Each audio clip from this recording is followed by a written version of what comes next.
Hey guys, so welcome back to this channel. On this tutorial, I'm going to show you how you can easily add an animated heart background to your photos or video on CapCut. So in here, I've already add a video with a blank background like this, and I want to add an animated heart background to it. So first, what you guys need to do is go to effects on CapCut and click on the body effects.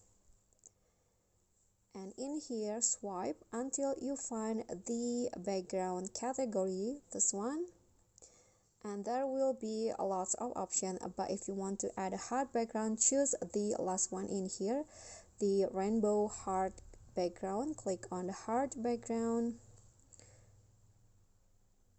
and just wait until it's applied to your clips.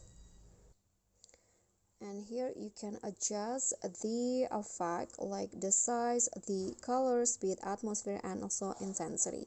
I'm going to lower the atmosphere, and you can also adjust the size, and here the intensity. You can also adjust the color like this.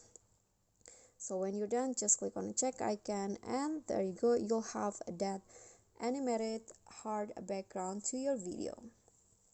Okay everyone, so that's all from me. Thank you guys so much for watching. Please don't forget to click like, thanks, comment, and also subscribe. Bye.